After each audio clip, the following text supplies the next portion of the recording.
Father, I carry your...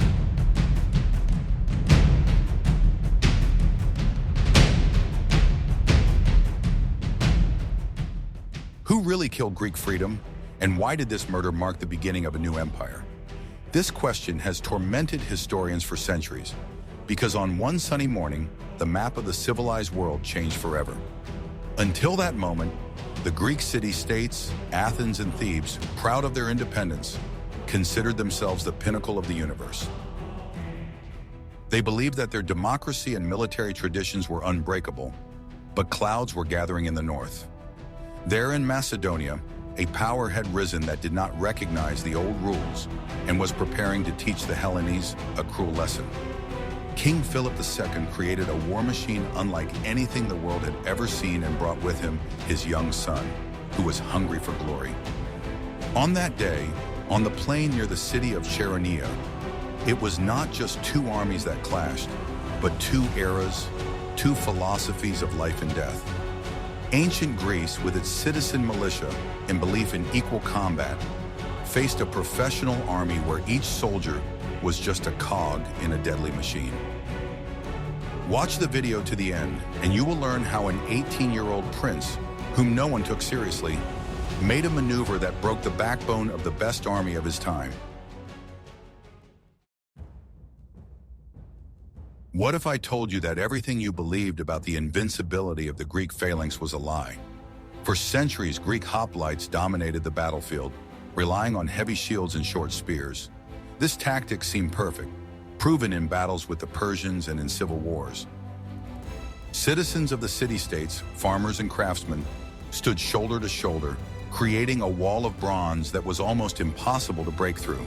But Philip of Macedon looked at war differently. Discarding tradition in favor of pure efficiency, he realized that the old system had a critical flaw: the short fighting distance.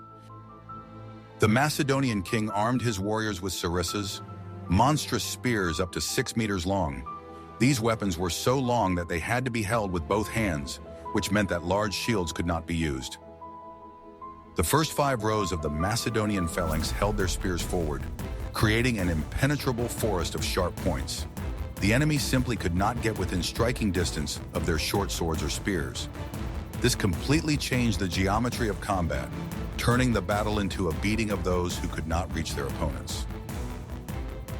Philip also changed the approach to recruiting the army, focusing on professionalism. Unlike the Greeks, who fought only in the summer between fieldwork, the Macedonians served all year round. Endless training, marches with full equipment, and rehearsing maneuvers made them incredibly resilient. They could regroup at a single whistle, change the direction of their attack, and maintain formation even on the most difficult terrain. Discipline became their main weapon, turning yesterday's shepherds into elite killers. An important innovation was the interaction of different branches of the military, which the Greeks had hardly ever used. Philip combined heavy infantry, light skirmishers, and powerful cavalry into a single organism. The infantry served as an anvil, holding the enemy in place with its indestructible wall of spears. The cavalry acted as a hammer, delivering a decisive blow to the flank or rear. This hammer and anvil tactic would become the hallmark of the Macedonian army for centuries. The Macedonian phalanx was not just a formation, but a living fortress capable of movement. The soldiers in the rear ranks held their sarissas aloft, creating protection from arrows and javelins. When someone in the front row fell, his place was instantly taken by a comrade from the second row. This machine knew no fear, doubt, or fatigue. It simply crushed everything in its path. The Greeks, accustomed to fair shield-to-shield combat, were unprepared for such technical superiority. Philip also paid great attention to protective equipment, making it lighter and more comfortable. Instead of heavy bronze cuirasses, many infantrymen wore linen armor reinforced with metal. This increased the mobility of the army, allowing it to make rapid movements. A small shield attached to the forearm freed the hands to wield a heavy sarissa spear. Every piece of equipment was carefully thought out with one goal in mind: victory. We would be very interested to hear your point of view. What do you think about whether it is justified to replace tradition with efficiency if it leads to a loss of freedom? Write about it in the comments. Are you ready to learn the truth about how wars are won before the first sword is struck? Philip of Macedon was not only a great commander, but also a brilliant diplomat who knew how to pit his enemies against each other. For years, he bribed Greek politicians, creating pro-Macedonian parties in every major city. Gold worked flawlessly where steel might fail, opening the gates of cities without siege. The king skillfully played on old grudges between Athens, Sparta, and Thebes, preventing them from uniting. His strategy was based on the principle of divide and rule, which he perfected. He presented himself as the defender of sacred places and traditions, interfering in the Greeks' holy wars. This allowed him to bring troops into central Greece legally as an ally and peacemaker. Many Greeks saw him as a savior from endless internal strife, not noticing how the noose was tightening. The capture of the strategically important city of Elatea came as a shock to the whole of Hellas, like a bolt from the blue. This city controlled the passes to Boeotia and Attica, opening a direct route to Athens.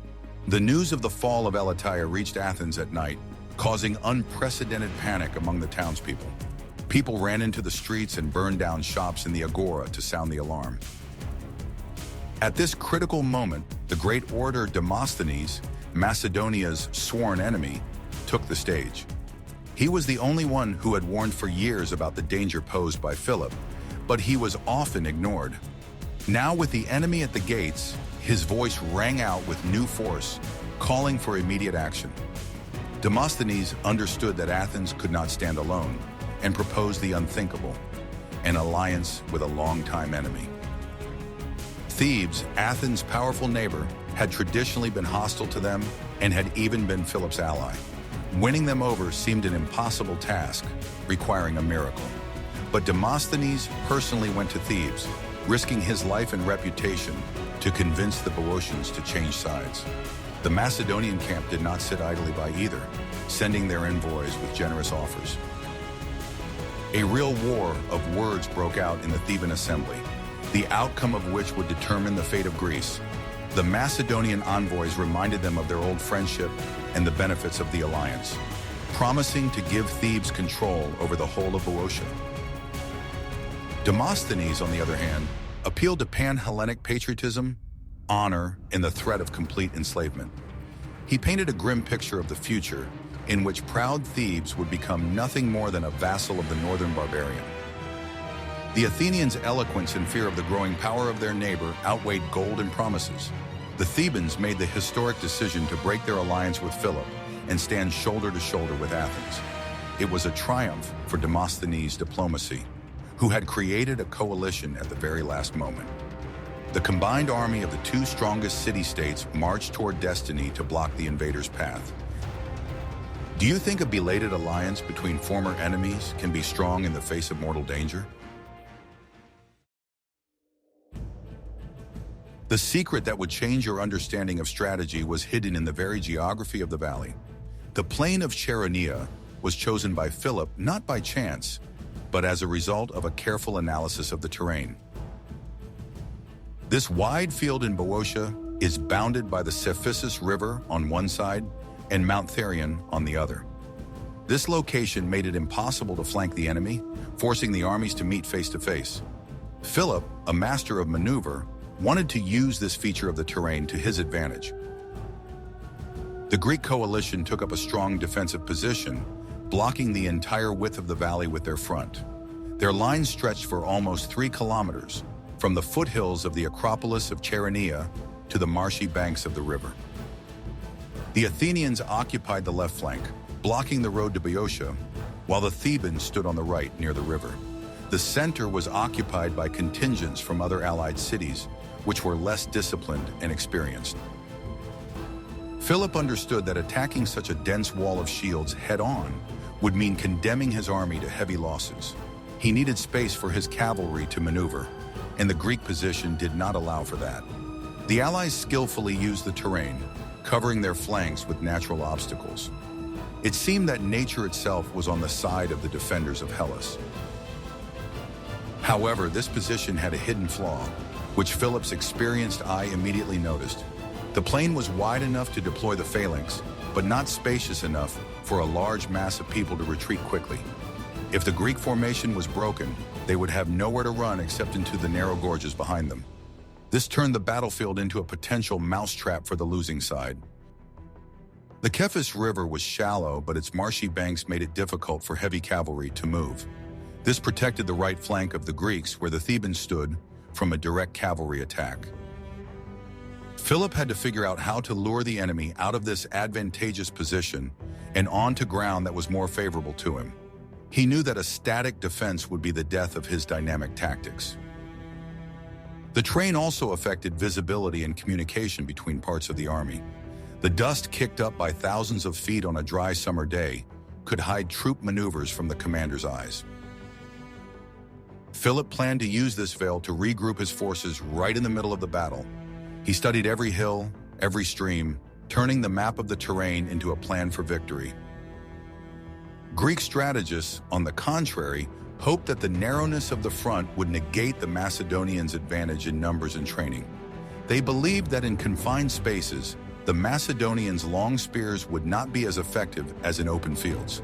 This was a classic mistake, preparing for the last war without understanding the new conditions. In the next chapter, you will learn who stood on the most dangerous section of the Greek defense. And don't forget to like it if you enjoy analyses of historical battles.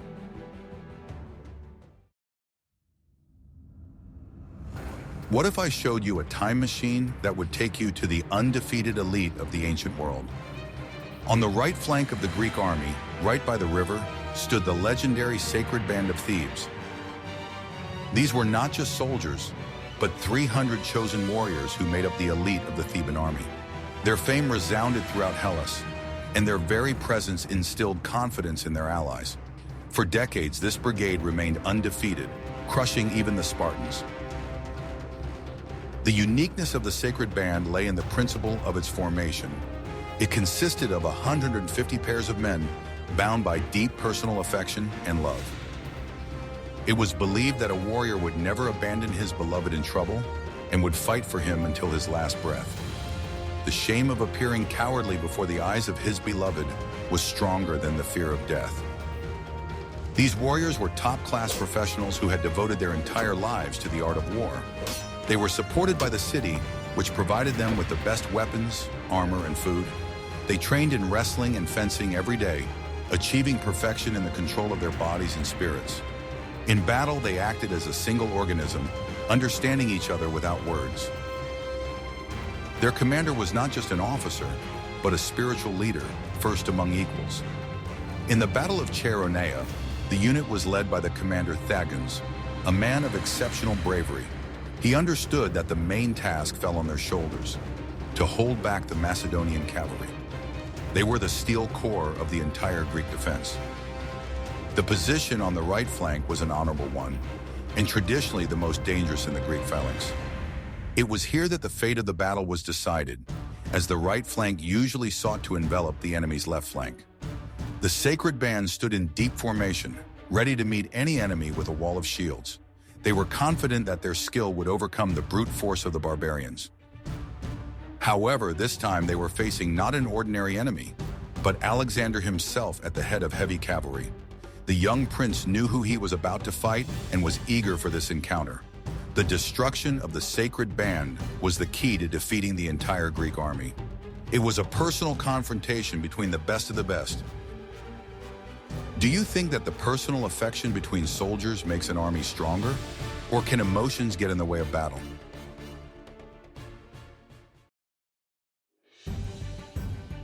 On the left flank of the Macedonian army, directly opposite the formidable Sacred Band, was the young prince Alexander. He was only 18 years old, but he already commanded the most powerful striking force, the cavalry of the Heteroi. This was his first major battle, a test he had to pass before his father in history. Philip entrusted his son with such a responsible position, not because of kinship, but because he saw in him the makings of a great commander. Alexander had been preparing for this moment since childhood, studying with the best teachers, including the philosopher Aristotle. But the theory of war was taught to him by his father himself and by old generals who had fought in dozens of campaigns. He knew every commander of his squadrons by name and knew how to inspire people with a single word. The soldiers saw him not as a spoiled prince, but as a fierce warrior who always led from the front. The heteroi, or companions of the king, were heavy cavalry armed with spears and protected by sturdy armor. They attacked in a wedge formation, often spearheaded by the commander himself, breaking through enemy lines. Alexander sat on his famous horse Bucephalus, feeling the earth tremble under thousands of hooves. His task was to wait for the perfect moment to strike, without giving in to the excitement of battle prematurely. Philip on the right flank took command of the infantry opposing the Athenians. He left the most difficult part of the plan to his son, the destruction of the enemy's elite. This was a sign of the highest trust and at the same time, a test of strength. The king knew that if Alexander faltered, the battle would be lost.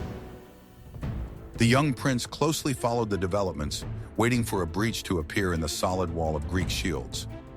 He understood that a frontal attack on the Sacred Band with cavalry would be suicide. He needed the infantry to break the formation, creating a vulnerable spot.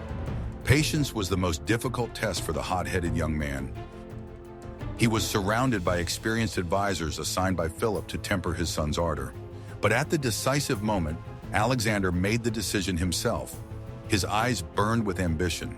He wanted to prove that he was worthy of being the heir to a great power. He saw glory where others saw only death.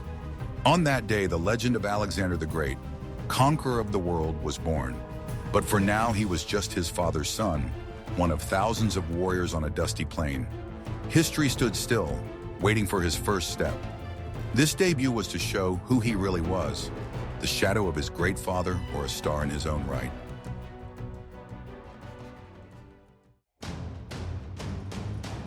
Are you ready for the shocking truth about how one trick can defeat brute force?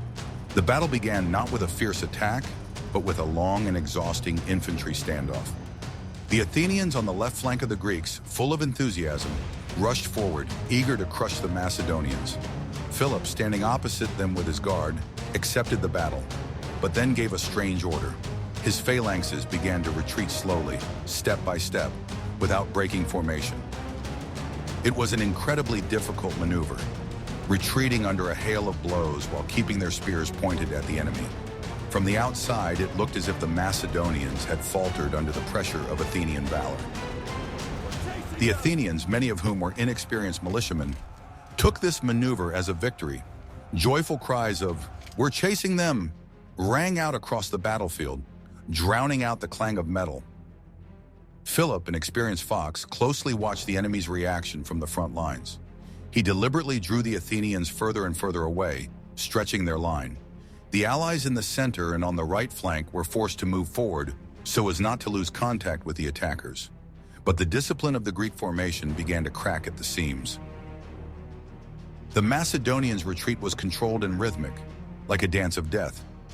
They moved back to higher ground, taking up a more advantageous position and wearing down the enemy.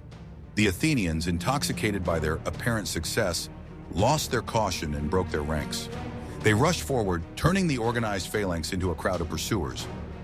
This tactic required nerves of steel from every Macedonian soldier. One wrong step, 1 minute of panic could turn a feigned retreat into a real flight. But years of training and faith in their king did their job. The formation held together like a monolith. At that moment, the Athenians realized they had made a fatal mistake. They found themselves facing a fresh, organized enemy while they were tired and demoralized. The trap snapped shut with a deafening crash. In the next chapter, you will learn how one small breach can lead to the disaster of an entire army. The consequence of the Athenians' rash attack was a breach in the integrity of the Greek front. The center of the allied army tried to keep up with the left flank, but the right flank, where the Thebans stood, remained in place. The Sacred Band held its position by the river with discipline, not succumbing to the general confusion. As a result, a gaping hole formed between the center and the right wing, an empty zone with no cover. This hole in the defense was what the Macedonian strategists had been waiting for so long. The integrity of the phalanx is its main strength, and as soon as it is broken, the formation becomes vulnerable. The Greeks, carried away by the battle on the left flank, did not even notice how they had exposed their side. The commanders were unable to coordinate the actions of the scattered units in time. Philip launched a fierce counterattack on his section, pushing the Athenians down the slope. The blow was so powerful that the demoralized Greeks began to retreat and then flee. The chaos on the left flank only added to the confusion in the center. Cries of horror and pain mingled with the victorious roar of the Macedonians. Meanwhile, the gap in the line was widening, opening the way to the rear for the Thebans. It was the point of no return, the moment when the battle moved from confrontation to defeat. The entire complex structure of the Greek defense collapsed like a house of cards. It was this gap, this deadly void, that Alexander's eyes were fixed on. He saw an opportunity that comes once in a lifetime. The path to the unprotected flank and rear of the Sacred Band was open. The fate of all Greece now hung by a thread, and that thread was about to snap. The mistake of the Athenian strategists cost the coalition everything. The bloodiest and most dramatic part of the battle lay ahead. Alexander did not hesitate for a second when he saw the gap in the Greek formation. He raised his sword, and the trumpeters sounded the signal for the attack that the entire cavalry had been waiting for. Bucephalus rushed forward, followed by an avalanche of heavy cavalry. The earth shook from the impact of thousands of hooves, turning into a deafening roar. They flew into the gap at full speed, forming a sharp wedge. Alexander was at the very tip, directing this living battering ram straight at the flank of the Sacred Band. The impact was monstrous, crushing people and breaking bones. The horsemen crashed into the unprotected flanks of the infantry, who did not have time to turn their formation around. The horsemen's long spears pierced their armor, knocking the Thebans to the ground. The horses trampled the fallen, giving them no chance to get up. It was no longer a battle of formations, but a chaotic slaughter, where the advantage belonged to those who attacked. Alexander fought in the front ranks, inspiring his men with his personal example of insane bravery. Simultaneously with the cavalry, the Macedonian infantry rushed into the gap, widening the breach. The Sacred Band found itself cut off from the main forces, surrounded on three sides. The hammer and anvil maneuver worked perfectly. The Thebans were trapped between the river and the Macedonian army. All the fury of the young Macedonian nobility was unleashed on the best warriors of Greece. The Hetairoi, wanting to prove their superiority, spared neither themselves nor their enemies. The clang of steel on bronze was deafening, and the cries of the dying merged into one terrible howl. Alexander cut his way through the ranks of the enemy, seeking to destroy the commanders of the detachment. His actions were swift and precise, devoid of youthful uncertainty. He acted like an experienced butcher cutting up a carcass. The Greek center, seeing their rear being destroyed, finally lost their fighting spirit. People began to throw down their shields and run, hoping to escape to the mountains. The coalition's organized resistance collapsed in a matter of minutes. But the Sacred Band did not flee. They turned to face the enemy, realizing that there was no help coming. The ring around them was closing in. It was Alexander's moment of glory, the moment of his baptism of fire. He single-handedly destroyed the myth of the invincibility of the Thebans. The blow was struck, and it was fatal to the entire old system of Greek warfare.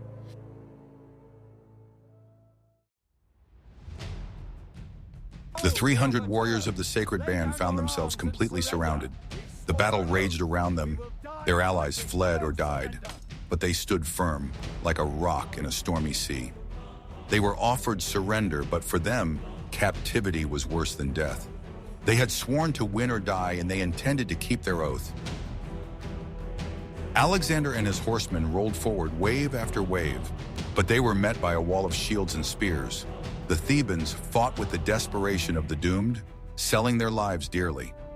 Every Macedonian who fell was covered in the blood of friends and lovers. Soldiers covered their wounded comrades with their bodies, fighting to their last breath. The field around them was littered with corpses, but the ranks closed again and again, becoming smaller and smaller. They fought back to back, fending off blows from all sides.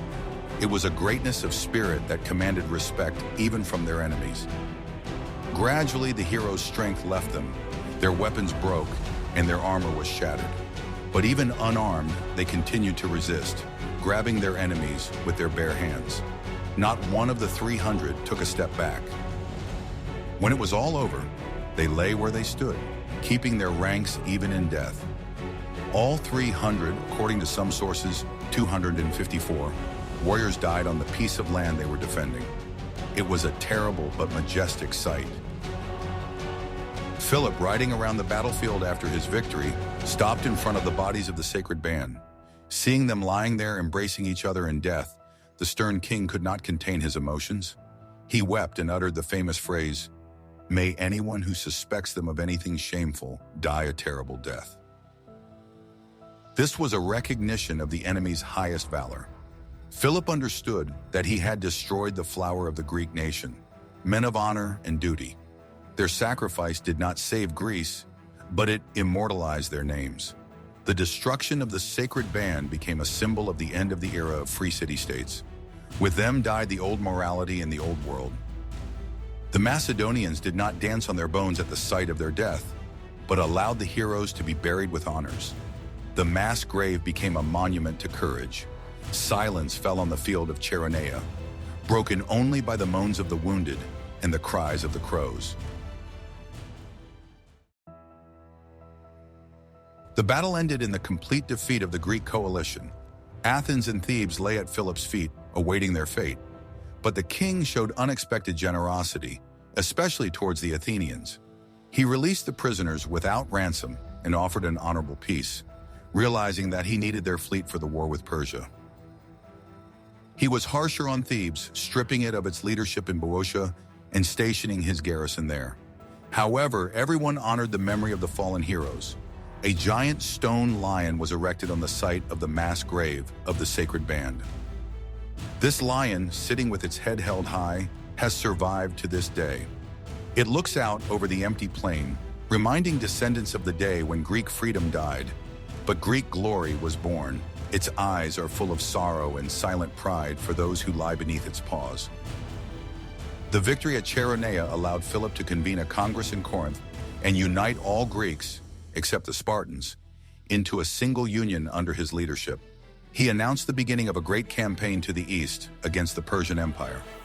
The dream of pan-Hellenic unity was achieved, but at the cost of freedom. Alexander, the hero of Chaeronea, would soon take command of this united army after his father's death. He would apply the lessons learned on this plain in the battles of Issus and Gaugamela, conquering the world. Chaeronea became his university of war, where he passed his final exam. The map of civilization had truly changed. The era of city-states was a thing of the past, giving way to the era of Hellenistic empires. Greek culture, carried by Macedonian spears, would spread to the banks of the Indus. The world would never be the same again. Power shifted north, and the small Macedonian people became the arbiters of the destinies of nations. Chaeronea remained an eternal reminder that even the greatest culture is powerless against an organized military machine. It was here that Alexander learned not just to win, but to conquer.